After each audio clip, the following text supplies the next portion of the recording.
Here, this is Ielts Master Lee, and this video lesson is on Ielts vocabulary for academic reading, and today's theme is crop growing skyscrapers. Alright, let's get started. So let's talk first about using Ielts reading tests for vocabulary study.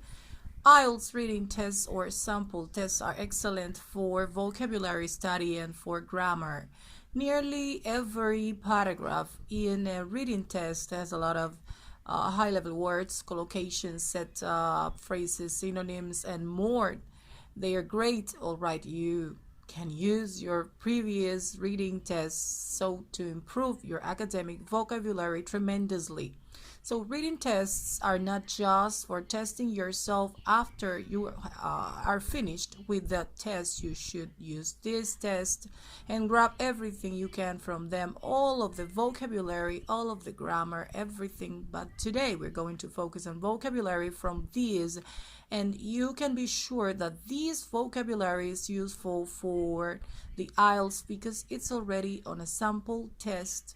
So it's definitely useful for the IELTS, and in this lesson we are going to take a look at just one paragraph from an IELTS sample test and analyze some of the great vocabulary from it. Alright, let's get started. So this paragraph is from the IELTS 11 book published by Cambridge University Press, which is a great book, and I'll link to it down in the description. Let me read this paragraph first. By the year 2050, nearly 80% of the Earth's population will live in urban centers, applying the most conservative estimates to current demographic trends. The human population will increase by about 3 billion people. By then, an estimated 109 hectares of new land, about 20% larger than Brazil, will be needed to grow enough food to feed them. If traditional farming methods continue as they are practiced today at present throughout the world, over 80% of the land is suitable for raising crops is in use. Historically, some 15% of that has been laid waste by poor management practices. What can be done to ensure enough food for the world's population to live on? All right, so this is the paragraph that we're going to look at for some vocabulary. This is just one paragraph from test 1. In this IELTS 11 book, let's look at some of the vocabulary that have highlighted from this one paragraph, okay? In the purple here, we have the vocabulary that I've highlighted. So first is population. Most of you probably know this word, but population is the amount of people that live in a particular place. So the Earth's population this is the number of people, the amount of people that live on the Earth. Next, we have urban centers. What's urban mean? Well, urban is related to a city, okay? So a city center, you can think tall buildings, lots of businesses, a city center, urban centers. Next, number 3, conservative estimates, okay? First, what is estimates mean? Do you know? What does it mean? Do you know? Estimate is a guess, in this case, a guess about how much the human population will increase by. And so an estimate is a guess, and conservative, when you have a conservative estimate, it means you are not exaggerating. It's not a big estimate. It's at minimum the smallest possible or the most reasonable, not a crazy one, but the most reasonable estimate. So that's number 3. Next, we have demographic trends, okay? Demographic is related to population and the kinds of people that live in a place. Demographic, and a trend is how something changes over time.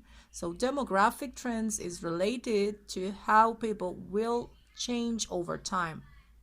Next, we have number 5, hectares. You can probably understand from reading this sentence, but a hectare is a way to measure how big the land is, how much land there is. So 109 hectares is a measurement of the size of the land. Next, number 6, at present. Now this doesn't seem too difficult, but this is a nice phrase. Maybe you can use it in your writing. At present means now Nowadays, in the current time, right, number 7 is suitable for. Is suitable for. Notice I didn't just highlight suitable because it's suitable for is a nice expression and you want to memorize this together if you can. So suitable only is okay to remember, but is suitable for is more useful because you know which word suitable collocates with, which words it comes together with most often. So suitable means it's good or it's okay, or in this case the land is suitable for raising crops. It's okay to raise crops on this land. It's reasonable to do it on this land. Number 8, raising crops. Okay, this is raising. Where's in raising instead of growing crops? Here, growing crops is also okay. That's also a common collocation, but maybe they wanted to use something different because they used to grow 2 sentences ago, and so they're using raising crops here. Next, number 9 is some, 15%. These uses of some is quite interesting here. Some doesn't mean a few here. Some means about, and so using some with a number after it means about so. About 15%, approximately 15%, and number 10 has been laid waste by, okay? Or you could say laid waste by. It's okay to remember that to lay waste by is probably to be destroyed by, to be destroyed by, or to be damaged by, okay? And then what is it damaged by? Well, it's damaged by poor management practices. This is just a nice collocation, poor management practices. These words that go together, poor practices, can go together. And what kind of poor practices? Poor management practices. Practice, in this case, isn't like practicing a sport practice here. And for practices is kind of what you do. So they have bad ways of doing management. And number 11, to ensure. Ensure is a nicer, more academic way to say to make sure, which is more common in conversation. And then last we have live on, live on, means to continue living. Well, 12, really great words and phrases just from one paragraph. Imagine how many you can get if you look at the whole reading test article. A whole lot of great vocabulary, great expressions, great collocations, lots of stuff. So how many of these words or phrases do you know? And most importantly, did you write down the ones that you don't know? Are you going to remember them, or are you going to forget them right after this video? I want you to remember them. Okay, next, just to review, we have population, urban centers, conservative, estimates, demographic trends, hectares. At present is suitable for raising crops. Some 15% has been laid waste by poor management practices. Ensured and live on. Reading the worst ones, listening to the worst ones is not enough. You need to practice, you need to review. That's why we're going to over them again. So vocabulary words are one thing that you can look at, but let's look at vocabulary and cohesion. We're not looking for new words, we're looking for how the words are used to improve cohesion, to improve how the sentences are linked together. So first, number 1 in the orange, we have by the year 2050, and at present, which is on the 1, 2, 3, 4, 5th line. What are these? These are time markers. Okay, the first one is by the year 2050, and later on is at present. It makes it very clear that we're changing the time in this paragraph. This is very helpful for your reading and for your writing and for your listening and even for your speaking, but definitely for your reading and writing. Next, we have number 2, Earth's population, human population, and world's population. These are synonyms, and what's a great way to use synonyms here? Instead of using Earth's population 3 times, they're using a different word in the beginning. Notice they're not changing population. Population is population is population. It's always population. We don't need to change every word when we're writing or expect every word to be changed for reading, but they're changing the first part, and so this synonym usage makes this paragraph much better for cohesion. You should try to do this in your reading as well. Number 3, by them, they of that these are all referencing or references. So they are going to something before. For example, the first one, by then, when is by then? Well, it means by the year 2050. Or them, who is them? Well, I think this means 3 billion people, which is in the last sentence, or they, or of that is 80% of the land.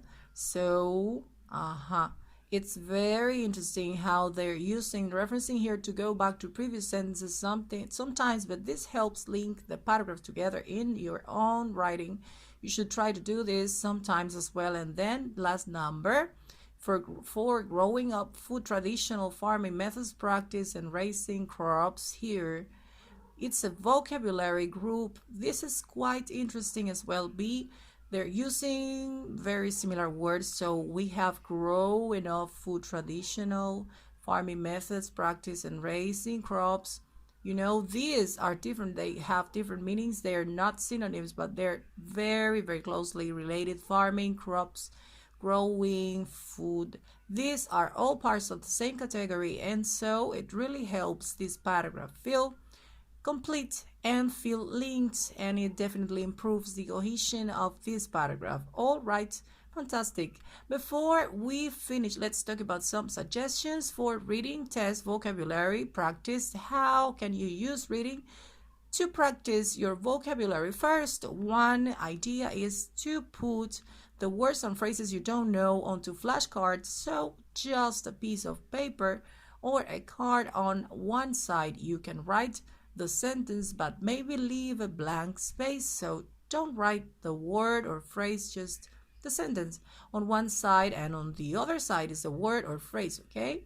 For example, if your keyword is other side, you could write the, and then blink is the word phrase, and on the other side you write other side, okay? That could be one idea for how to use this. Next, another idea is, after reading the paragraph several times, try to rewrite the paragraph by only looking at the vocabulary words or phrases that you've selected, and finally compare your version with the original to see what's different.